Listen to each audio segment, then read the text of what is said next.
Good afternoon, everybody, and welcome to today's session. We're just going to give it another 30 seconds while people are turning up. I can see the numbers are increasing. I want to say thank you to all of you people for turning up early. Hugely appreciated. I massively value your attention and your desire to engage and your time to be here and commit to this. It means massive amounts to myself and the MBM team. And it's a massive thank you from me and a massive thank you from your future self for anything that you're going to pick up in this that's going to help you to develop yourself and move yourself forward in your business, your careers, and with your teams as well. So thank you from us and thank you from your future self as well. Let's just give it 30 seconds and wait for a couple more people to arrive. Afternoon, Andy. Please feel free if you want to make comments, you want to ask questions, the question box is there. We will be picking up a bit of Q&A at the end of it, but also if anything comes up that you wish to kind of pick up with me, you wish to query, please do. This is what it's here for. I'm here to help you get as much clarity, especially around the G.R.O.W coaching model this week, which is what we're going to be focusing on. So let's start. Everyone make sure you've got drinks. Going to set you guys up for success first of all. Please make sure you've got drinks available. And you've got a pen and paper, nice clean sheet, so setting you up for success for this session. At the top of that sheet on one side, I want you to write keepers. And what does keepers mean? Keepers are the things that you want to remember from this session. So we've got 20 minutes roughly of content, a little bit of Q&A and kind of calibration and stuff at the end there. Keepers. Aiming for more than 3 things that I say or share or questions that people ask and I answer, anything that helps to stimulate a new thought for you, something that's a new moment, one of those light bulb moments, those aha points, and that penny hitting the floor. You know, it's the loudest noise in the room, the penny dropping and hitting the floor. So keepers are the things that you want to keep hold of. So when you reread it, it stimulates a new thought and it keeps the learning moving forward. So let's get into this, because this is the home of sticky learning, making business matter. We make learning stick, and these are the sticky learning lunches. My name is Nathan Simmons, and I'm a senior leadership coach and trainer with MBM. We are the leadership development and soft skills provider to the grocery and manufacturing industry. Let's get this show started. What are we covering today? We are covering the R from the G.R.O.W coaching model. We all know what R stands for because right now it's blazed across your screens. Let's bring it off there. So R stands for reality. First question, open question for all of you here. What does reality mean for you? How do you define this to your clients? How do you define this to your delegates and the people in your teams? How do you define reality? What is it? Let's see what you've got to say on this subject.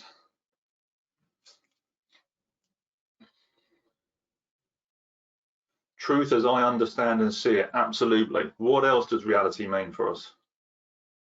Reflect on clients' current situation, help them become aware of their reality, absolutely. So we're getting them to reflect on the current situation they're in. The current situation, their perception, absolutely. Key thing with perception is, as some of you may know, and let me clarify this with you, perception is reality, okay? It's also a lie. What do I mean by this? It's because the way that someone sees something is their version of reality. Whether it's true or not to the wider whole is neither here nor there. According to them, it's their reality. So never argue with someone's perception. Give you a really tangible understanding of this. Imagine someone that is colorblind, and that maybe they don't see green, or maybe they don't see red the way that we do. Maybe they don't see it at all. Maybe they see oranges or the same color across the board. You can argue with them until you're blue in the face that roses are red and grass is green and this, that, and the other, but they'll never be able to see it because that's not their reality. Super great point there. Thank you very much for that, Jane. Appreciate it. So the reality is where someone is right now. It's everything that has preceded this moment, everything they have learned, everything they have experienced, how they see the world, where they're planning, or how they interact with things, the lessons that they've learned along the way. This is the reality, the here and now and the current. There are some challenges though with the way that we've learned to deal with reality, and we're going to be covering those today. So we've got 3 points. The first one here is about big goals, and we're going to come back into that so we make sure we're focusing in the right way into the reality.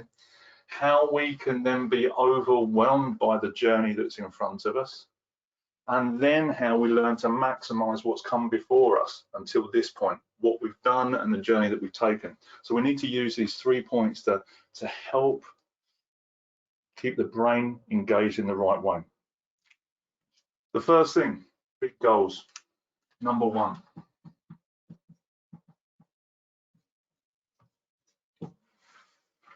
The problem with big goals are they're big. And they're meant to be. So as I said yesterday, and if you haven't seen the video from yesterday, please, after this, go and watch that. It's on YouTube, it's available now. We'll provide links for that. They're meant to be big, they're meant to be stimulating, they're meant to be challenging, they're meant to be engaging, because it needs to be those 3 things so that the goal becomes magnetic. It physically pulls you forward. It needs to magnetize you in order to create that, because it becomes a necessity, not just a maybe. The challenge that we have with the big goal, though, is it can become too overwhelming. So when we're looking at the big goal, what we want to do is we want to break it down into the bite-sized chunks. Again, talking about how do you eat an elephant? You don't do it in one mouthful. You chop it up into smaller bite-sized chunks so that you can learn to deal with it. Some of those will be your smaller goals that then slot into that bigger one. So you will have your big overarching goal with potentially 3 to 4 pillars in it, which are then the goals and the waypoints up the mountainside that's going to help you to get there. So you can break it down into tangible points and then also work it out into objectives. This then starts to feed into tomorrow's session. So we break it down in chunks. What would make this goal easier to manage right now? How can we break this down into its lowest denominators to help move this forward? What goals could you be achieving right now that would line you up for that? Throwing some questions out here that you can write down and use in your coaching sessions or for yourselves. What else? How could you break this goal down into smaller steps that are going to help you to move forward? How can we feed into that? How does the 3-month goal feed into a 12-month goal? What does that look like? So we start to break this big goal down into smaller elements that we can work on. The second thing that we want to be looking at is our mindset around this.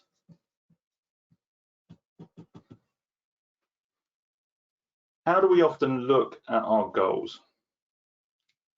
Something I talk a lot about with people is when we're looking at the growth mindset, when we're looking at how we work inside our comfort zones. Often when we set goals, especially when we set goals that are realistic and inside that comfort zone, what we expect to happen is this is us moving towards our goal. We think the journey, crikey, that green is not working at all. We think the journey is going to look like this.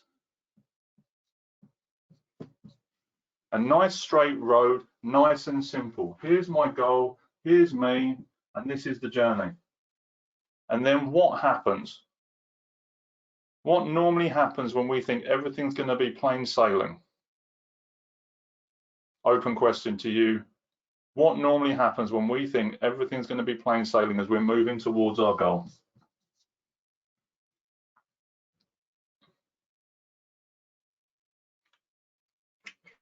Get knocked off track, we slip up as we move forward along the line. And then unexpected crosswinds, nicely put. I procrastinate, Adriana, yes. Crikey, there's a whole different training I can do on procrastination. By the way, procrastination is a good thing. It's very natural, it's very normal. We just have to learn how to focus it because it is helpful. We have this idea of the world's going to be perfect and, oh, look, I'm just going to go over there and it's all going to be normal. But what happens is you're going along here, the smallest hiccup here, and all of a sudden, you've got a problem. And then you start to procrastinate, even though it was the smallest dent. The slight crosswind or the slight curve to the expectation causes a problem, because the outside, the expectation you have in your head doesn't match up with the reality outside, and then it creates frustration. But what happens is, the moment we start doing this and we start getting this reality of what's going on, what we actually see is, here's the goal, and it's more like this.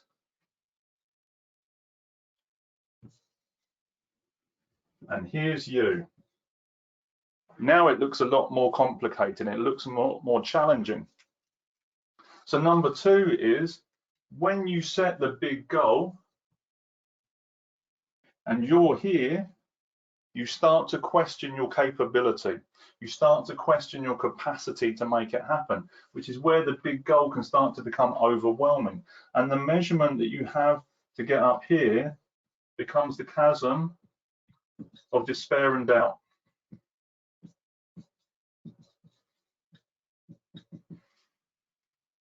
Who do I think I am to do that? Why me?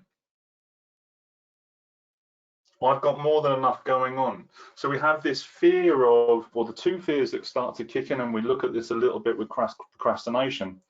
Exactly, someone mentioned here about COVID-19. We didn't see this coming. Actually, quite a lot of us did when you read the articles. We think everything's going to be plain sailing, and something like this happens. Blockbusters thought they were going to be renting out DVDs and videos for a very long time. Kodak thought they were going to be printing people's photos for a very long time. They all thought it was going to be plain sailing, and the smallest hiccup in the road caused a problem. When we create the big goal, we see the journey ahead of us, and we go into this space of the chasm of despair and doubt, and the fears kick in. The fear of not enough, the fear of not rich enough, tall enough, intelligent enough, educated enough, connected enough, whatever. And we start to feel this fear. Who do I think I am in relation to this? And who do I think I am to think that I can make that happen? The second fear that kicks in is the fear of losing face and respect. If I try doing this and I fall down, will people think less of me? And we learn these fears at a very young age. But even worse than that, we often go into this space, well, what if I succeed? Will people think less of me? Will they think that I have become arrogant or overconfident in what I'm doing? So rather than even trying it for the fear of people thinking less if you fall down, or even succeeding and people thinking less of you because you made it, you do nothing and you stay here. So number 2 is understanding this sensation of when you look at the big goal, where you are right now, with the learning that you have, with the capabilities that you have, this can appear daunting, so we break it down. But when we do the reality questioning, it's about celebrating and helping ourselves and helping the people that we work with understand how far they have actually come and what they're actually capable of when they turn around and look at what's happened before this very moment, where they've succeeded, where they failed. I'll say it again a million times before I die. Failure is not the opposite of success. Failure is the route to it. And when you can take that failure and turn it into a valuable lesson, you will move forward faster. So when we're working with ourselves and the people, and we're asking these reality-based questions, what have you learned? When did you fail, and what did you get out of that that's moved you forward? What have you tried so far? What have your experiences been up until this moment? What is it you learned before that's going to help you again to move forward? How far have you come? Here's a question for everyone, and you can share this in the questions, and I won't put in, I don't think anyone can see what's going up on the question. I think it's only to me. But even if you're going to share this in the chat, it's quite a funny exercise. Everyone type in their first salary. So the first job you ever had, type in your salary in the questions or the chat box so I can see them. Chat box if you want other people to see them. Someone's written here, 8,500. What other salaries have we got? £7.50 per day, crikey. £26 per week, yes. Sound like youth training to me, Colin, because that's what I was on at £35 a week when I had my first proper job. 10K, 9K, 3,500. Good. Any more for any more? First salary. Type in your first salary for your first job you ever had. If you don't want to share it there, write it down on your pad. If you're watching this, £1.96 an hour. I feel this is incredible. If you're watching this on the replay, please make sure you're writing this down. Now, the next question, and you don't have to share this with me. How much are you earning right now? What is your current salary? All the money that you've got coming in, whether it's from rented property, whether it's from one-to-one clients, entrepreneur, consultancy, salaried, whatever. Impressive.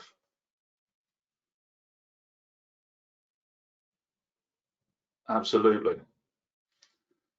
So the reason that I'm getting you to do this is when you were 16, 17, 20, whatever it was, and you took that first salary, did you ever imagine that you would be earning the money that you're earning right now?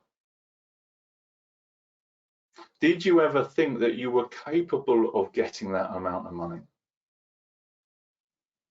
Now, one of my clients originally started and he was getting £5, I think it was £5 or £6 per job.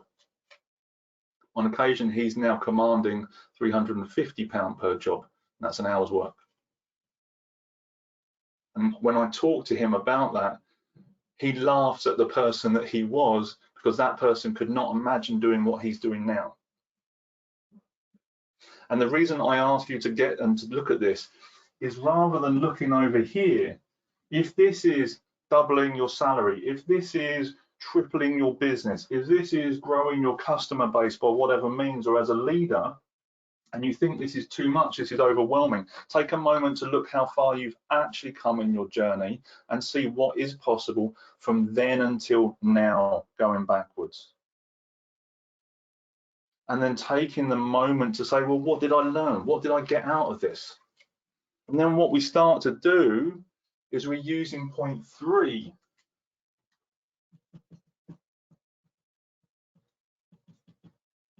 Which is an educated reflection.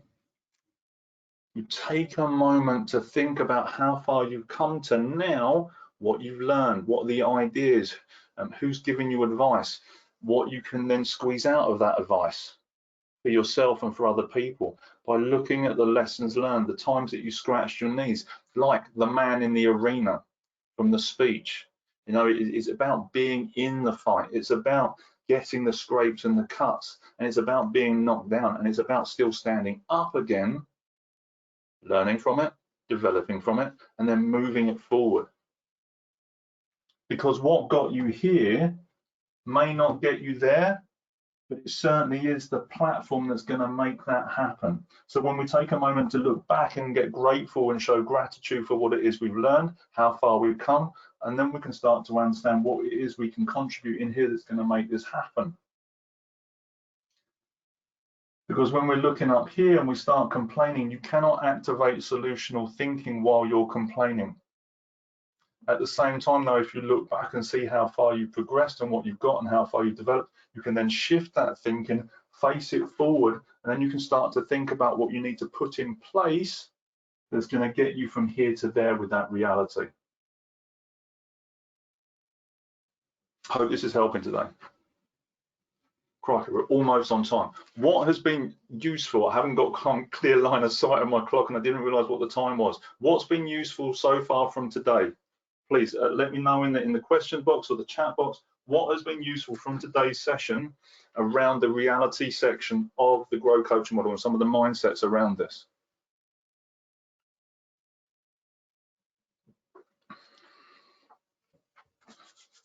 Getting perspective. I'd love to know what that perspective is and what you're seeing right now. Failure is not the opposite of success, absolutely, but instead it's a learning curve. It's huge. And what if I succeed as opposed to what if I'm going to fail? Absolutely. The two fears that we have, this fear of not enough and this fear of losing respect or losing love or acknowledgement, whatever it may be, we learn them at a very early age. It's part of the learning process of conditional love.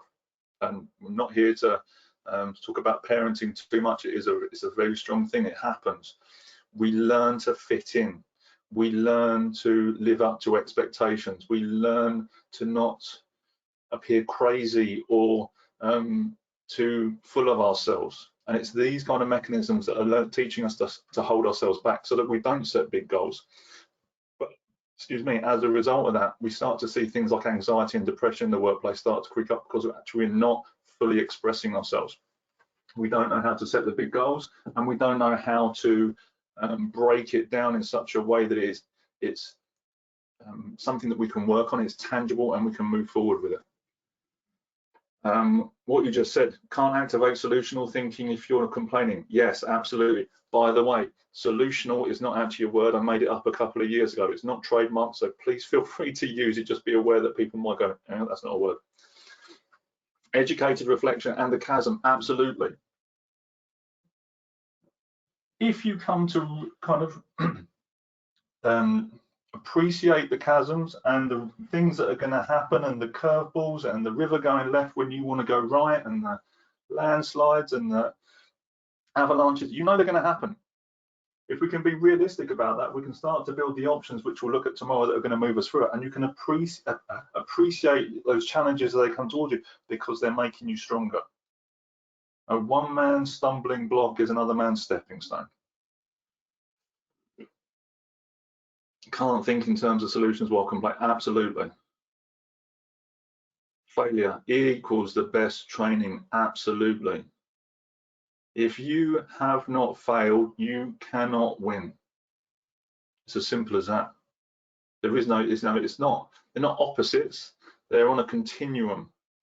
Failure and success are on that continuum. It's a sliding scale on how we move up them. You can't have one without the other. It'd be like saying up when there's no down. You can't have them.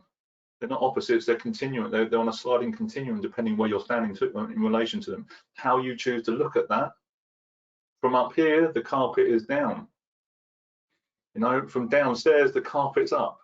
So how the angle that this carpet, that is, you know, the angle and the perspective that we get on those things can dictate how we look at things. Something else that just popped into my head, I was thinking about this earlier, is that fear and that doubt that we have here.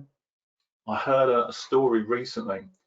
The key line is the only difference between a rut and a grave is the depth.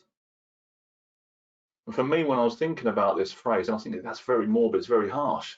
But there is a lot of people out there that are caught in a rut and they think they're in a grave. They've started work at 21 and they've died by the time they're 24. They just happen to have a few more years left until they retire. And I work in, you know, very strongly in a space of career development and leadership development. So I was thinking about this rut and the grave thing and this fear of not enough and how to move ourselves. The challenge is though, is when we're face down in a rut and we're looking at dirt, it looks exactly the same as if we're in a grave. And we feel like we failed when we're looking at it in the wrong way, when we've got the wrong perspective. So when we change that angle and we then turn over and we can look up. Once we can look up, we can stand up. When you've taken a chance to look back on how great the life is that you've already led and how you can then transfer and scale those tools and ideas forward, you can bridge the chasm, reach your goals. And those big goals become less daunting because they're in bite-sized chunks which enable you to make it happen. Questions. What questions have you got for me right now so I can help you you know, get better questioning and get a better perspective on your reality? What questions have you got for me right now? Advice for getting someone to see their stumbling blocks and struggles as part of the process instead of the permanent failure. Absolutely, good.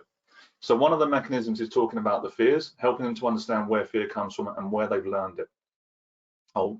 We will probably incorporate this into another training session. Helping them to see that.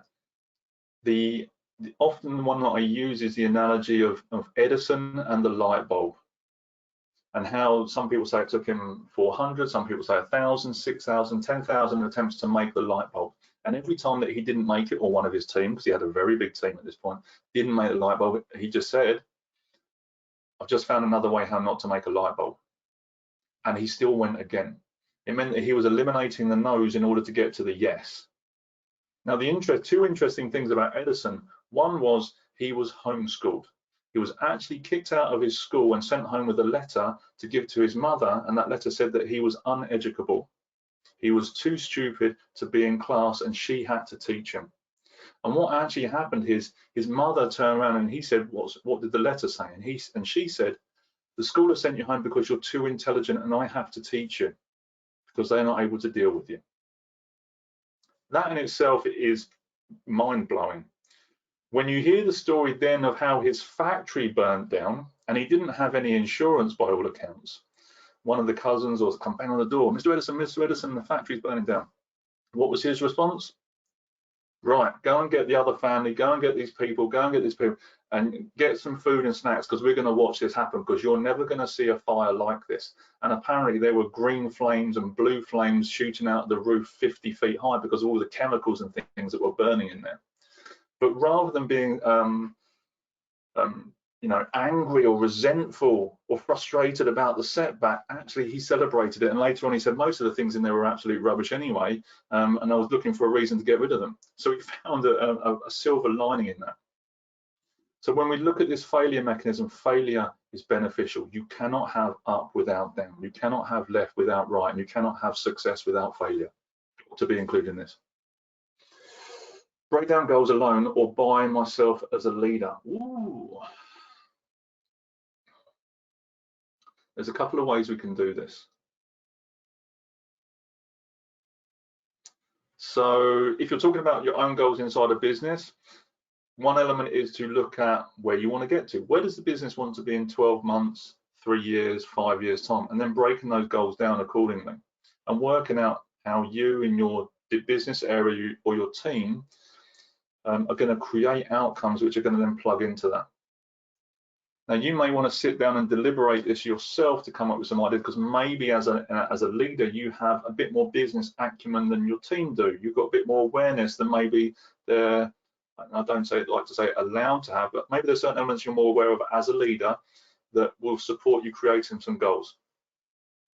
What I would then suggest is, from when you've got that line of sight and some ideas yourself, is then include and incorporate as many of your people as you possibly can. And you might ask them, well, what are their expectations? What would they like to achieve? How would that feel if they made that? What would it be like to be in that place? What would they like to contribute to that? So you start to create some extra additions to that goal, which is their parts of it, so it becomes inclusive. And then they can start to build those tangible actions of things they actually want to give to make it happen. So there are different points in the leadership journey when we're setting those goals that are going to make it easier for people to plug in at the right time. So everybody is included. And with your goals, be as transparent as you can and make it accessible to everybody, because the more people feel included, the more they'll be involved. A previous client of mine, we hear this a lot, I'm a control freak. That's what she said to me. And she was laughing. She said, yeah, I'm a control freak. I said, no, you're not. You just want to be included. Which completely blew her mind, and it blew mine as I was saying it. How many people do you hear in your business saying, I'm a control freak and I want this and I want to do that? It's because they don't feel like they're involved in the full situation. The moment you feel involved in the situation, you actually try and control it less. And the more you're trying to constrict it and keep hold of it, the less it actually happens, because you can't let it go to grow to do what it needs to do. And the moment you're involved with it, you'll actually be there to nurture and flourish that situation. So as a leader, if you're the leader and you're the head of the business, maybe you want to do a little bit of reflection, do some meditation, and take time on your own. I've got a new deck of cards, actually. We haven't even got these published yet. It's the leadership deck. It's going to be phenomenally powerful. That will help you to do this on your own, and also to reflect on your own skill sets. I hope this is helpful. Coaching questions, couple of links. One, we've got tomorrow's session. If you haven't booked onto tomorrow's session, the first thing you need to do is get booked on for tomorrow's session. We're going to be looking at the options over here and things we can do to start making this happen. Also, the coaching deck. We've got the coaching decks available. It is, it's £5 for the coaching deck. It's 80 questions to help you get the best from yourself and the best from the people around you. And finally, the virtual classrooms. Right now, we are holding virtual classrooms. We are doing online training, people, preparing you for your return to work. Fingers crossed it happens. If it doesn't, though, we will continue to do these sessions, and we will have the virtual classrooms open to help you to be the best possible version of yourself and prepare you in this environment, the homework and then the return to work in the best possible way with leadership skills and soft skills that will help you deliver results. Thank you very much for the day. On a scale of 1 to 10, 1 being not at all, 10 being absolutely, how useful was today for you? Keen to hear. 8. Any more for any more? 9 with an exclamation mark. Thank you, Julie. Love it. Thank you. 10, amazing, appreciated. 9, so much to take in. Absolutely. I said at the beginning, you had keepers. I would love to know in the feedback. We're going to send out the email. It still counts for today. If you would like to take up some of my time, 15 to 20 minutes of coaching, I'm going to give this to you as a gift, only for the live people, not the replay. 15 to 20 minutes of my time to you as a gift for coaching in exchange for a testimonial. I would love to hear your thoughts. I would love to know what you think about these sessions, how you recommend them to other people, and I will exchange the testimonial for 15 to 20 minutes of coaching for you, if that would be beneficial. I would love to speak to some of you. Please take us up on this offer. We'll send the email out as a reminder from with the content today, with the feedback in there. Respond to that email, let us know, and we'll speak together directly, and we'll get that time plugged in at the time that works for you and for me. And I would truly love to have that conversation. Thank you very much for today, and I look forward to speaking to you tomorrow. Thanks a lot. Speak to you